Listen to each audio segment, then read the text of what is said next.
Good morning. Thank you, Tracy, and thank you, Southwestern University. I am so excited to be here. I'm also excited to tell you a little bit about our first speaker, Debra Haffner. Reverend Haffner is the co-founder and current president of the Religious Institute on Sexual Morality, Justice, and Healing. The Religious Institute is a one-of-a-kind national leadership organization working at the intersection of sexuality and religion. Reverend Haffner and her staff support faith organizations on sexuality issues and reproductive and sexual health organizations on religious issues and guidance. This organization connects and supports a network of over 6,000 faith leaders who are committed to sexual justice. Prior to her work with the Religious Institute, Reverend Haffner was the CEO of SIECUS. SIECUS is the United States' leading sexuality education organization. In her 12-year tenure as the CEO of SIECUS, the organization, she helped shape that organization into the prominent and influential one that it is today. She is also currently the endorsed community minister to the Unitarian Church in Westport, Connecticut. She has been married for 30 years and has a 27-year-old daughter and a 19-year-old son. Reverend Haffner has a master's degree in divinity, another master's degree in public health, and an honorary doctorate in public service from Widener University. She has been a sexuality educator for 37 years. She is the author of 6 books and scores of articles, monographs, and is the co-author of a college sexuality textbook that probably starts good conversations when the plumber sees it.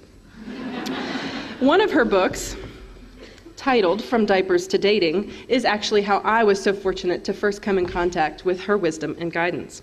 From Diapers to Dating is an award-winning book for parents on how to talk with our kids about sex, including information on what's normal, what's not, and how to support your child's healthy sexual development throughout their lives.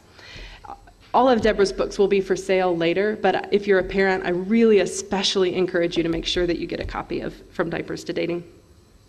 Helping bridge the gap between religion and sexuality is the focus of Reverend Haffner's talk today, and I'll let my last words be a quote from her on this. Sexuality education is a religious issue. We have a commitment to helping young people develop a moral conscience, including an ability to make healthy decisions. We have a religious commitment to truth-telling, which means that people should have full and accurate information, not biased and censored information. Please join me in welcoming Reverend Haffner to the podium.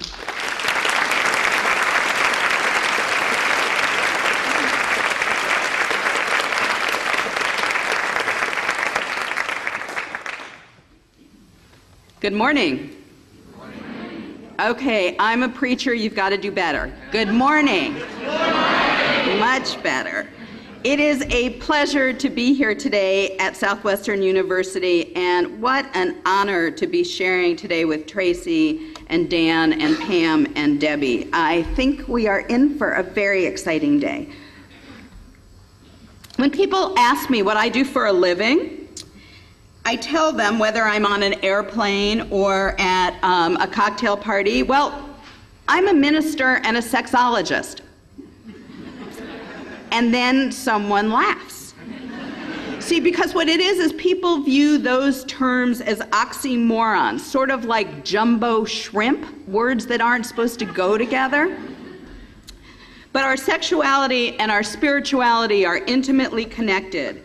And what I'd like to tell people is that at its foundation, my work first in the sexual and reproductive health field, and now my work as a minister, share a common moral vision to teach people how to treat each other with love and dignity and respect. You all know that in 2013, sexuality is a central part of life for all of us. Regardless of how old you are, regardless of your religion or your sexual orientation or your gender identity or your marital status or your political party, whether you identify as liberal or conservative or middle of the road, sexuality is a central part of your life. It's about how we feel about our bodies. It's about how we relate to our parents, our friends, our children, our partners. It's about the movies and the TV we watch, the songs on the radio. It's even about the news. Just think about the last few weeks of news. From the 40th anniversary last week of Roe versus Wade, the Supreme Court taking on new cases on marriage equality, to President Obama's amazing line last week of Selma and Seneca Falls and Stonewall. Sexuality issues are in the news and surround us almost every day. Surround us both in our private and in our public lives. And what my task is today is to talk about how sexuality is intimately connected with our spirituality and our religious upbringing. As I began my journey to ministry from my prior career as a sex educator, I kept wondering, how is it that for so long, faith communities ignored the critical sexual needs of the people they were serving? Most of us in this room received negative or conflicting messages about sexuality from what I call our cradle religion, the religion of our childhood and adolescence. I describe cradle religion as the native religious language you grew up with from the time you were probably 0 to about 8 or 9. I grew up in a Jewish family. My husband grew up in a Roman Catholic family. Those are our hardwired messages. If we were on a plane and that plane was going down, I am quite certain I would say a Shema. He would say a Hail Mary. Neither of us would talk about the Unitarian principles and practices.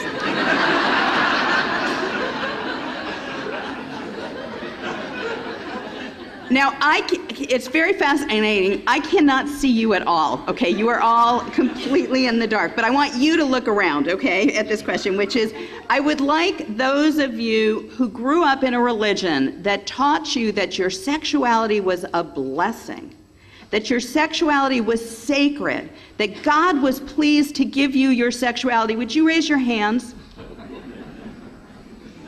So not so many, right? A few.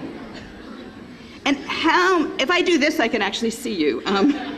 How many of you grew up in a religion that taught you that your sexuality was bad, your body was not as good as your soul, that you had feelings that needed to be confessed, that this was something we needed to overcome? Okay, look at that. Look around. And how many of you are going, I don't think we ever talked about this at all? Okay. And so that's what happens, is few of us have actually grown up in communities that teach us our sexuality as a gift. And despite the fact that some of us did, most people in America assume that religion teaches a negative view of sexuality, that it is the religious right or the Tea Party who speaks for religion on a broad range of sexual justice issues, and that people of faith are opposed to such issues as sexuality education, women's right to abortion, or even women's right to family planning, and the full inclusion of LGBTQ persons. So today, I'm going to share with you a different point of view. I want to talk to you today about what I call the gospel of sexuality and religion. The word gospel, as some of you know, means the good news in Greek. And I believe there is good news about a growing movement, a growing understanding to help us celebrate our sexuality as part of creation and towards a progressive religious vision of inclusiveness. A movement that will provide a clear alternative to the right as the voice of religion and sexuality in the public square, and a movement which will make every congregation a sexually healthy and responsible faith community. More than 6,000 religious leaders from more than 70 faith traditions are part of the network of my organization, the Religious Institute, and tens of thousands of others are working to promote sexuality education and sexual rights in their own denomination, and I'll return to that in a little while. Now, I understand if some of you are feeling a little skeptical. In my work, I've met many people who have decided that their cradle religion or their adopted religion is no longer adequate for the issues that they face in their life. I think Dan Savage may have something to say about that in a little bit. But for example, many gay, lesbian, bisexual, and transgender persons have not only left the religious homes of their youth, but they have turned their back on all religion because of the negative treatment or negative messages they have received. President of Starr King Seminary and Unitarian Universalist theologian Rebecca Parker has labeled this a religious impasse. She says that when we have such moments, we have three choices. We can hold on to our religious beliefs and deny our own experience. We can hold on to our experience and walk away from all religion. Or, she says, we can become theologians. What she means is that it is in those moments that we must choose to search more deeply for our own answers, our own truths. Let me tell you a little bit more about my own faith journey on these issues. I began seminary very part-time in 1996 during a sabbatical from my position at the Sex Information and Education Council of the U.S. Growing up in a secular Jewish household, I had very little exposure to the Hebrew Bible and none at all to the New Testament. In Sunday school, we never seemed to get beyond Genesis and Exodus, and I am quite certain that my liberal parents would have been happier to have found pornography in my bedroom than a copy of the Christian scripture.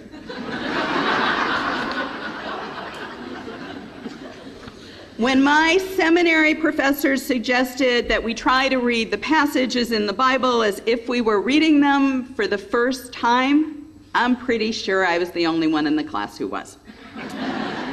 But I also know at that time in 1996, I was reading the Bible first as a sexologist, not as a religious scholar, and I was frankly amazed at what I found. Now, like most people, I believed that the Bible only had two primary messages about sexuality. Don't do it.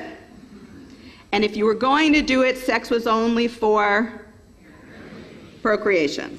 How far that is from the truth. The Bible actually begins with an affirmation of humans as sexual beings. If I take you to the first chapter of Genesis, it says, God created humankind in God's image. In the image of God, God created them. Male and female, God created them. And then God speaks to those new humans for the first time. The very first thing that God says to people is, go have sex, be fruitful and multiply. Right? That's what that means, right? And then we see the second chapter of creation, which is an alternative story, and God is unhappy for the first time because God recognizes that it is not good for man to be alone, and God sets out to find Adam a companion. And then comes a passageway which in my mind always seems like the mid-1970s Saturday Night Live skit. So think about John Belushi and Dan Aykroyd, and John Belushi is God, and he is bringing each of the animals forward to Adam and suggesting it as a companion. You got it? So the cow, not so much. The shrimp, I don't think so. The whale, all right. And the text says he goes through all of them, and Adam rejects them all, naming them, but not finding what God is looking for Adam. And it is only then that God puts Adam to sleep to create woman. The centrality of sexuality is emphasized in the last lines of Genesis 2. Hence, a man leaves his father and mother and clings to his wife, and they become one flesh. The goal of union is sexual pleasure. Procreation is never mentioned in the second chapter of Genesis. So if we put Genesis 1 and Genesis 2 next to each other, side by side, those first two texts of the Bible emphasize that men and women are equal, that we need companions and helpers and lovers in life, that sexuality is both procreative and recreative, and they underscore that God is pleased to offer us this gift. Did you learn that in Sunday school? My latest book, which will also be for sale today, is called Meditations on the Good News, Reading the Bible for Today. and it explores how the Bible can be inspirational to us today. Even if you think it has nothing to offer you, or if you are one of the increasing number of people who identify as a nun, that's N-O-N-E, not N-U-N, when it comes to religion. And what I want to tell you is that sex-positive message continues through the Hebrew Bible, followed by the radical love and inclusion messages of the New Testament. If you have not read the Bible in a long time, I encourage you, take another look. Genesis, for example, is a fascinating soap opera of 4 generations of a very dysfunctional family. Kind of like the Housewives of Atlanta of its time. Sexual intrigue features broadly through Genesis. There are stories of romantic love, love at first sight, infertility, marrying the wrong sister, sex with your dead brother's wife, aphrodisiacs, polyamory, and the negative parts, sex killings, rape, sexual harassment. Other Hebrew Bible texts include negative statements about celibacy, multiple sexual and family relationships, and then the very erotic poetry of the Song of Songs. There are loving relationships celebrated between 2 men and 2 women, although we don't know whether they were acted on sexually. In mourning, for example, the death of his beloved Jonathan in 2 Samuel, David says, "Your love to me was wonderful, surpassing the love of all women."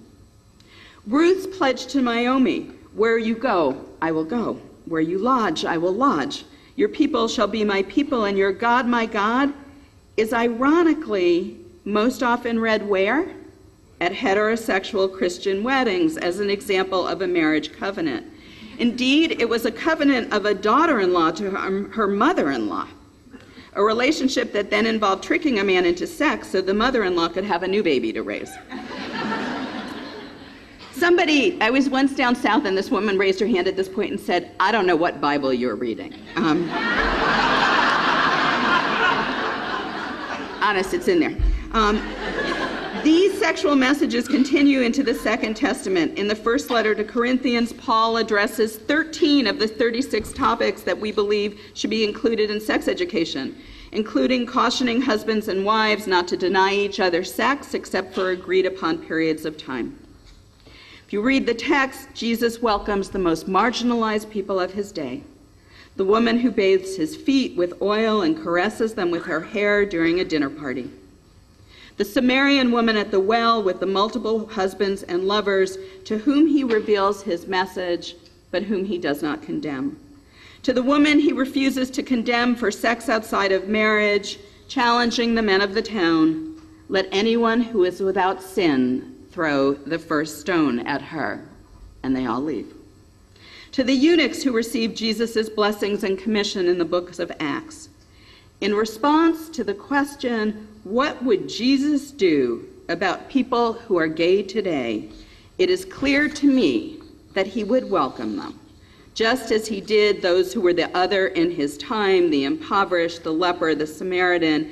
And despite what you may have heard from the Southern Baptist Convention, he welcomed women as his apostles, as his disciples, and as his teachers. Indeed, I believe that the Hebrew and Christian scriptures embrace a view of sexuality that is very close to most Americans. That our sexuality is a wonderful part of life, that our bodies are wonderful, that there are many forms of blessed relationship, that all people have dignity and worth, and that our sexuality must be exercised wisely so it is not a source of pain or an abuse of power. Most Americans believe in adult privacy on our most private sexual decisions. About 2 decades ago, there was a full-page ad in the New York Times that showed a couple in bed of indeterminate sexes, neither of whom had on a wedding band. The tagline on the ad said, "Who you sleep with is your business. How you sleep is yours. Call 1-800-MATTRESS." And when I called 1-800-MATTRESS to talk to the marketing director, and this was 20 years ago, I said, "Did you field test that?" And he said that they did, and people got it, that people want and support privacy. Now, while I'm here down in Texas, I want to address one other misconception about the Bible. You perhaps have heard people say that the Bible teaches us that God's intention for marriage is one man, one woman. The Bible, written in the context of its historical time, does not include that definition. Indeed, in the Hebrew Bible, the biblical model for marriage is most often polygamy. All of the heroes of the Hebrew Bible, except for one, for Isaac, all of the heroes have multiple wives or lovers.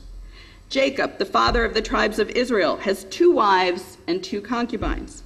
The book of Kings tells us that Solomon had 300 wives and 700 concubines, kind of the Wilt Chamberlain of his day. King David, in comparison, you can count, has a measly 21 wives in the book. And for those who say, well, that's the Old Testament, we can remind them that although Jesus in the gospel forbids divorce, almost all Protestant denominations now permit it for their laity and their clergy. Now, I want to be very clear. There are clearly biblical texts that conflict with our contemporary ethical insights, and that's where we need to be theologians.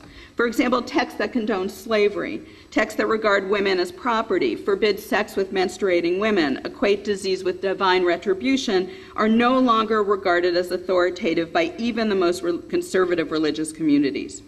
Yet, the 4 to 7, what we call the clobber texts on same-sex sexual behavior, depending on how you're counting, those 4 texts are used to exclude or attack gay and lesbian and transgender people, even though, and I actually did the math, they represent less than 0.003% of the verses in Scripture. And even though they do not address modern understandings of sexual orientation and gender identity as we understand them today. But even more important than that, relying on individual verses ignores the overarching message of Scripture to welcome the stranger, to love our neighbor as ourselves, and to view all people as created in God's image. When Jesus is asked in each of the 3 Gospels which commandment is the first of all, you remember what Jesus said? Love your God with all your heart, with all your soul, and all your might. And the second is this: you shall love your neighbor as yourself. There is no other commandment greater than these. We need to be theologians. Becoming a theologian also means moving from an act-centered sexual morality, often presented by faith communities, to one that is based on personal relationship. Too many of us were raised to believe that religion says that certain sexual acts or certain sexual relationships are sinful. Some of you learned from your religion that abortion is wrong, or homosexuality is wrong, or masturbation is wrong, or sex outside of marriage, or sex for pleasure is wrong. Some of you even grew up in a religion that taught that even your sexual thoughts were immoral and needing to be confessed. Several years ago, a priest was writing about confessions in the New York Times, and he said when he was a boy and in the confessional, the priest used to say to him, "My son, have you entertained impure thoughts?" He wrote he was always tempted to say, "Well, no, Father, they entertain me."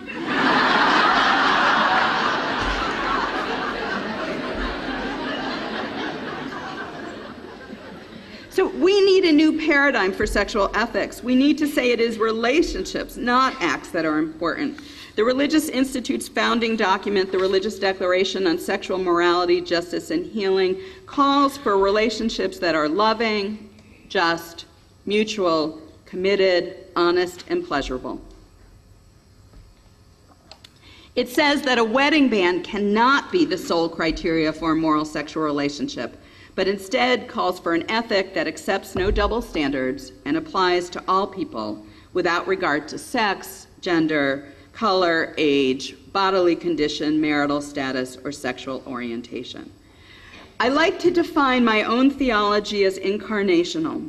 In this room, we may differ about our beliefs in God, or indeed whether there is a God or what is larger than we are, or how to describe the sacred. But I think most of you will agree with me that when we are at our very best, How we treat each other is the expression of the divine on earth. If there is a God, then surely the route to knowing that God is through our own relationships. And surely in the vulnerability of our sexual relationships, we have the opportunity to know the divine in ways that do not exist in other relationships. You surely have heard about original sin, St. Augustine's 4th century concept, which says that because we are born through sex, we each carry sin in our lives. But if we are to be theologians, we must counter that concept. I like to talk more and more about expanding Father Matthew Fox's concept of original blessing, more explicitly addressing the sexual element of our birth. How joyful it is that each of us is born from a passionate act, hopefully an act in love. That the miracle of our birth, the miracle of our life, begins with the miracle of our sexuality. How radically different the world would be if original blessing was the historical message of our religious community. But I think it is also important that we remember there's a brokenness that so many of us have experienced or continue to experience about our sexuality, a brokenness that is often suffered in silence. Most of us carry within ourselves a dark box about our sexuality, a box that has fear and guilt and shame and misinformation and a history of negative sexual experiences. There is a dark side of sexuality: abuse, violence, rape, morbidity, exploitation, that also must be given voice on a day like this. Many of us in this room still struggle with these issues. Some of us were sexually abused as children. Some of us have been forced to have sex against our will. Some of us are struggling today in abusive relationships or with a history of abusive relationships. Some of us struggle with how to improve sex and intimacy, and some of us have given up on love and sex completely. Healing is often a first step towards sexual justice, as many of those who fight the most vociferously against our rights are those who are most broken, most frightened by their own sexuality. My ministry is also about sexual justice. Faith communities must work for sexual justice both within the faith communities and society at large. The Religious Institute calls for the full inclusion of women and LGBT persons, including ordination and marriage equality. Sexuality education in schools, congregations, seminaries, and community settings, and a faith-based commitment to sexual and reproductive rights, including access to voluntary contraception, abortion, and HIV, STD prevention and treatment. The fact is, and you know this, during the past 30 years, every denomination, except perhaps the Unitarian Universalists, has been a sexual battleground, debating whether gays and lesbians or even women can be ordained, whether they can serve higher office, whether same-sex couples can be married, whether abortion can be a moral decision. In recent years, we've seen struggles in almost every Protestant denomination: the Episcopal Church, the Evangelical Lutheran Church, the United Methodist Church, but we're winning. Conservative Jews 2 years ago began to openly ordain gay and lesbian rabbis. This past summer, the Episcopal Church began writing ceremonies for same-sex blessings. The Evangelical Lutheran Church now allows out-coupled gay and lesbian clergy. The Presbyterian Church voted 2 years ago that all of the U.S. presbyteries can now ordain clergy regardless of sexual orientation. 4 denominations now require sexual health training for all of their future clergy. Unfortunately, LGBT issues is still largely ignored by most denominations. The B's and the T's in particular need much attention. These changes in religious institutions are reflective of a more positive attitude in society as a whole, and at least some positive changes on laws. Almost 9 in 10 Americans now believe that gays and lesbians should have equal employment opportunities, up from 56% just 20 years ago. 63% of Americans, according to a poll last week, believe that Roe versus Wade should be upheld. A solid majority, more than 60% of Americans, support marriage or civil unions for same-sex couples, up from 10% in 1996. Even 4 in 10 evangelical Christians support the right to long-term committed same-sex couples to such rights as hospital visits and inheritance. A remarkable 9 states now have legal marriage equality, with Illinois and Rhode Island not far behind.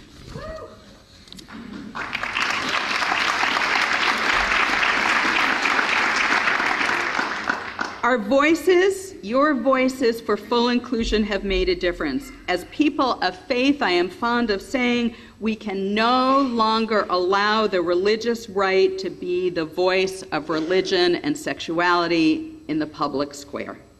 As people of faith,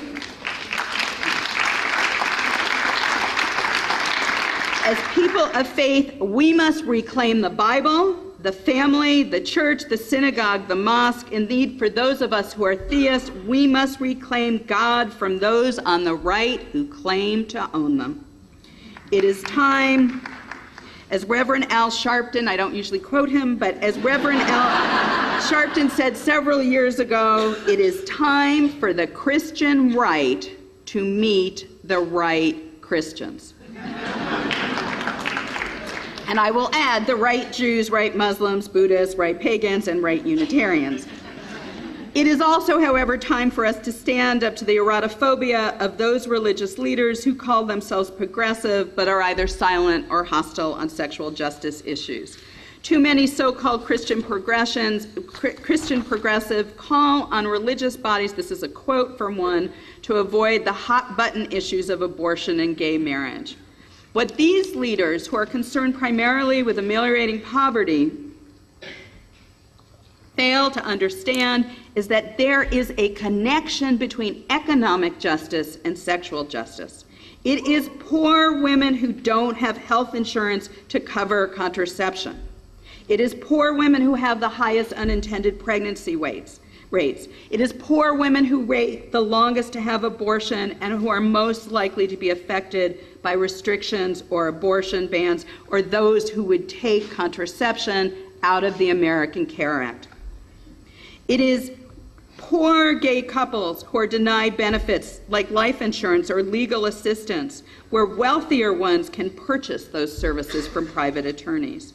It is poor transgender persons who turn to unsafe street drugs when they have no access to insurance to pay for transitioning assistance. Poverty, racism, sexism, and homophobia are interconnected at their core, and as people of faith who are concerned with the least of these, our commitment to sexual justice must be part of it. These so-called progressive leaders have been reluctant to recognize media reports every few years about the premature death of the religious right, notwithstanding that the sexual issues are the mainstay issues of the organized right. A few years ago, religious leaders cautioned emerging evangelicals to stop being so concerned about the environment because they were diverting attention on, quote, this is a quote, from the great moral issue of our time, notably the sanctity of human life, the integrity of marriage, and the teaching of sexual abstinence and morality to our children. Now, I'm guessing most of you, like me, despite my commitment to these issues, do not think that those are moral issues surpassing poverty, homelessness, war, hunger, global warming, the Congo, Syria, and so on. But as long as those issues remain front and center for the religious right, they must be core policy and political issues for us as well. As Reverend Barry Lynn, the president of Americans United, has written, the goals of Christ and the goals of the religious right have very little in common. Christ did not spend his time trying to forge a faith-based government. He did not obsess over the sexual habits of people. Were he here today, I find it inconceivable that Christ would parade in front of an abortion clinic screaming at teenage girls, or picket a gay man's funeral hoisting a sign with a hateful homophobic message. Or, as just a few weeks ago, picketing the funerals of the children in Sandy Hook, 15 miles from my home, as Westboro threatened to do last month because we have marriage equality in Connecticut. It may not be obvious on face values, but sexual issues are moral values that demand a progressive religious response. Our theological commitment to truth-telling and the most vulnerable, the most marginalized, means we must oppose abstinence only until marriage education. Our understanding that it is because life is so precious, we must do everything possible to make sure it is not created carelessly, and that means we must support contraception and sex education. Our commitment to the moral agency of all people, including the moral agency of women, means that we must articulate that abortion is always a moral decision and that each woman must have the right to make that decision without governmental interference.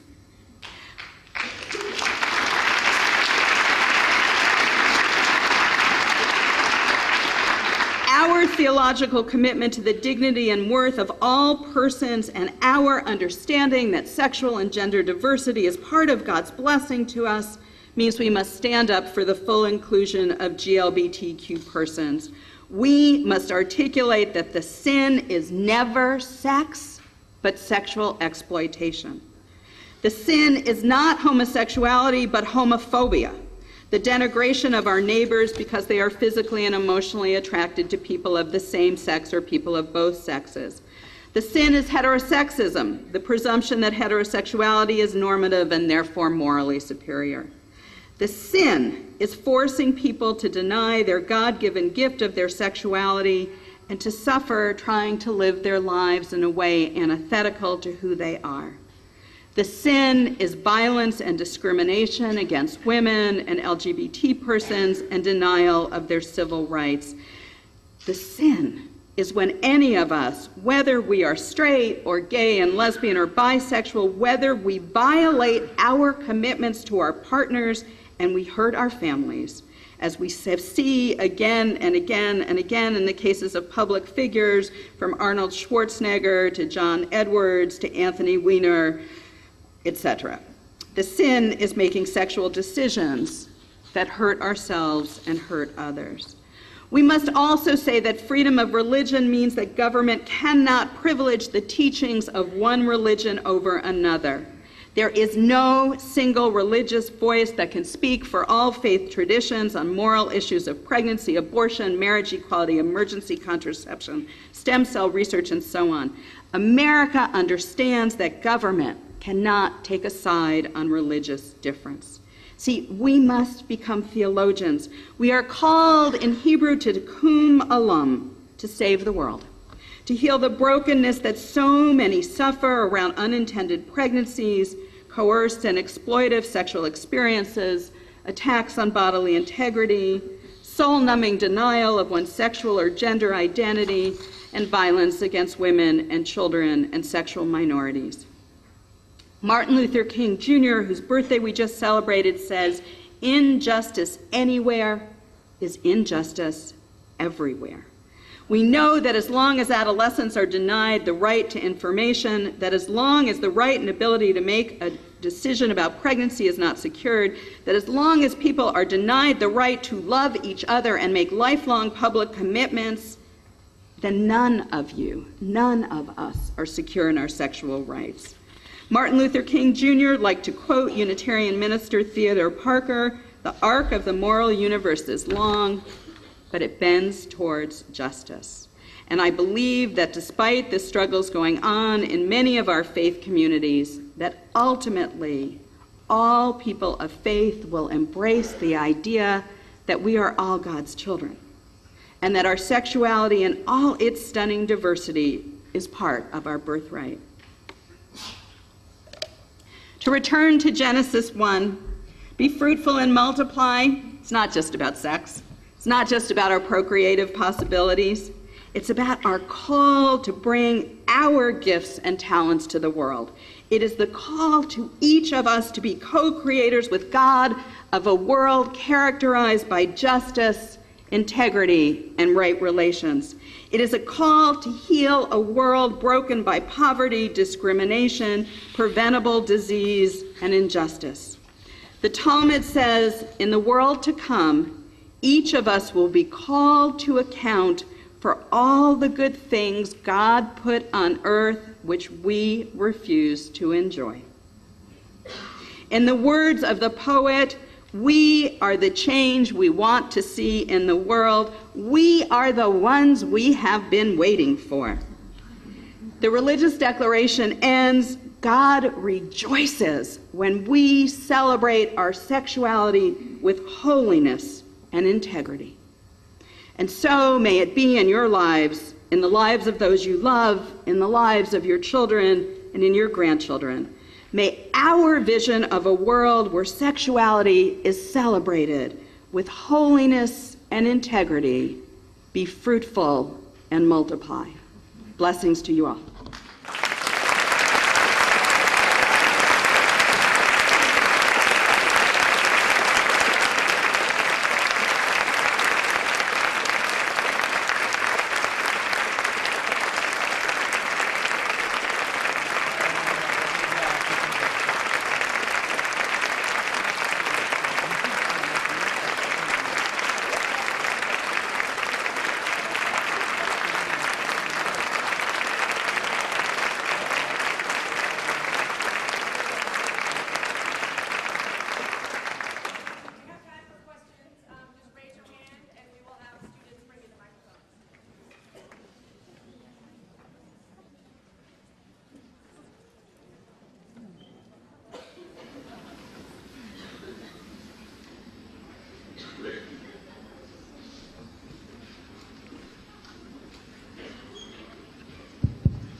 Test?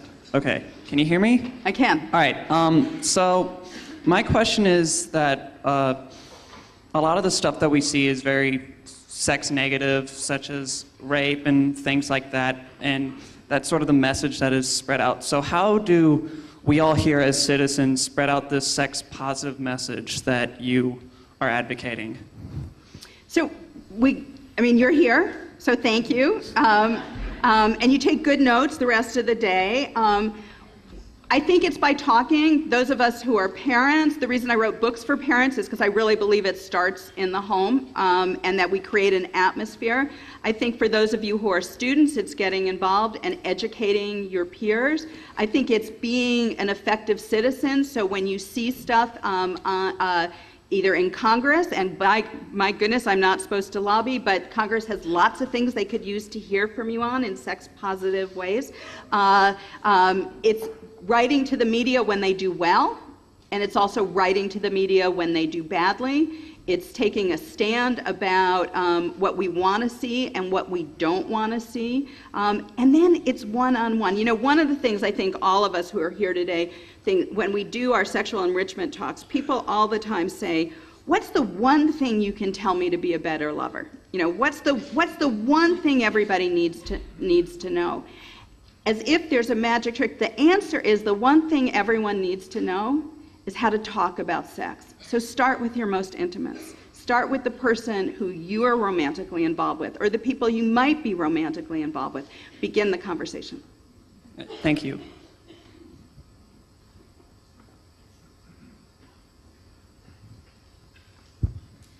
I'm curious as to Where are you? why sexual abuse and exploitation seems so... Sorry. I'm curious as to... Oh, and I can see you now. as to why sexual abuse and exploitation seems so prevalent, especially of young people in the clergy. Your thoughts on that? Okay. So the clergy sexual abuse crisis, first of all, is actually not predominantly aimed at children. If we look across denominations, it's actually clergy misusing their power with adults. The clergy sexual crisis in the Catholic Church was largely about male priests abusing, not boy children, although that's gotten more of the news, but they're actually more female children. I think clergy need to be trained in two things. One is the effective use of power and to understand what are appropriate boundaries. But most clergy in this country do not receive any education about sexuality. I went to 2 different seminaries for my training. Neither of them talked about sexuality. We would never have been able to graduate if we hadn't learned to talk about death and dying. but they let us out without knowing anything about sex. So one of the things my organization, the Religious Institute, has been doing is we have been working both with seminaries and denominations since 2006. And 4 denominations now require clergy to get sexual health training. We're working with an additional 5. We only found 1 seminary in the entire United States that required a sexuality education class for graduation, and that includes training around boundaries and handling your sexual attractions. There are now 22 of them that meet our criteria for a sexually healthy and responsible seminary. So it is changing, but it's changing slowly. And the important thing on this is breaking the silence. We need to, any of you who are abused, the fact is that if you go back to the Bible is full of stories where people are both raped and sexually exploited. There's nothing new about this. What we need to do is teach people that their sexuality is a gift, but it has to be exercised responsibly and with respect.